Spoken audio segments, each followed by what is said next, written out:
मैं हूं आपके साथ पीयूष मणि अवस्थी। यूं तो अखिलेश यादव पिछड़ा, दलित और अल्पसंख्यकों के मुद्दे पर अपने पीडीएफ फार्मूले को लेकर आम जनता के बीच में है, लेकिन समय समय पर नए नए मुद्दों के साथ योगी सरकार को निशाने पर लेना अखिलेश की राजनीति का एक बहुत बड़ा हिस्सा भी है।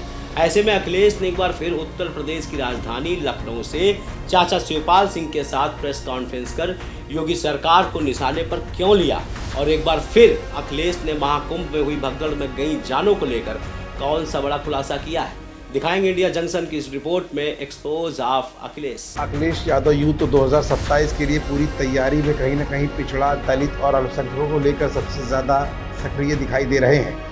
लेकिन इस बीच वक्फ संशोधन बिल को लेकर भी अखिलेश यादव ने समाजवादी पार्टी की तरफ से मुसलमानों का समर्थन करते हुए वक्फ संशोधन बिल की खुली खिलाफत कर सरकार के सामने जमकर लड़ाई लड़ी। यही नहीं, अखिलेश यादव ने सड़क से लेकर संसद तक भाजपा सरकार द्वारा पेश किए जाने वाले वक्फ संशोधन बिल के विरोध में जमकर अपनी आवाज़ भी बुलंद की। लेकिन भारतीय जनता पार्टी की राष्ट्रीय जनतांत्रिक गठबंधन की सरकार ने लोकसभा से लेकर राज्यसभा में वक्फ संशोधन बिल को पास कर दिया और अब इस बिल को राष्ट्रपति से मंजूरी भी मिल चुकी है। ये संशोधित बिल कानून की शक्ल भी अब जल्द ही ले लेगा। लेकिन अखिलेश ने अभी अपनी हार नहीं मानी।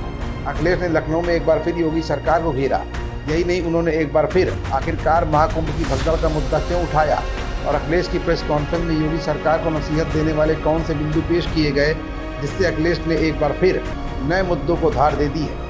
आखिरकार महाकुंभ के दौरान हुई भगदड़ और जान गंवाने वाले श्रद्धालुओं की गिनती को लेकर अखिलेश ने कौन सा बड़ा राज खोला है। दरअसल बहुत अरसे बाद अखिलेश यादव और शिवपाल सिंह यादव एक मंच पर एक साथ एक मुद्दे को लेकर मीडिया से मुखातिब हुए थे। अखिलेश यादव ने अपने पुराने अंदाज में कहा कि मुद्दा आज भी समाजवादी पार्टी के लिए वही है। अखिलेश ने महाकुंभ में हुई भगदड़ के दौरान श्रद्धालुओं की गई जान को लेकर सरकार पर उंगली उठाई। अखिलेश ने आगे कहा कि जिन हिंदू श्रद्धालुओं की जान चली गई उनकी गिनती नहीं बता पाए। ये गिनती इसलिए नहीं बताई जा रही है क्योंकि इन्हें मुआवजा देना पड़ेगा। अभी तक हिंदू श्रद्धालु जिनकी जान चली गई उनको नहीं गिन पाए। जो आने जाने में श्रद्धालु जिनकी जान चली गई सड़कों पर, उनकी गिनती नहीं बता पाए। जो हजारों हिंदू श्रद्धालु खो गए उनकी गिनती न उनको ढूंढ पा रहे हैं। और सुनने में आ रहा है परिवारों को मनाने के लिए काले धन में संतुष्ट किया जा रहा है, पैसे देकर संतुष्ट किया जाता है। ये गिनती इसलिए नहीं बताई जा रही क्योंकि इनको मुआवजा देना पड़ेगा।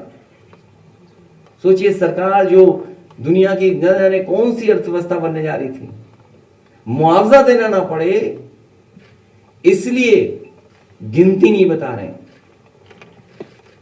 और फिर बहस को बदलने के लिए जहां कुंभ की तो गिनती बता ही नहीं पाए हैं, गाय जानवर की भी गिनती नहीं बता पा रहे हैं जो इनके गौशाला में हैं। न गिनती रहने वालों की बता पा रहे हैं जिनको देखभाल कर रहे हैं लोग, न दवाई का हिसाब किताब दे पा रहे हैं, न इलाज के लिए जो संसाधन जुटाए उसका हिसाब किताब दे पा रहे हैं, और न मरने वालों की दे पा रहे हैं। तो अभी आपने सुना कि अखिलेश यादव ने अपनी प्रेस कॉन्फ्रेंस के दौरान वही मुद्दा दोबारा उठाया जिसके जरिए अखिलेश यादव ने महाकुंभ के दौरान योगी सरकार को जमकर घेरा था।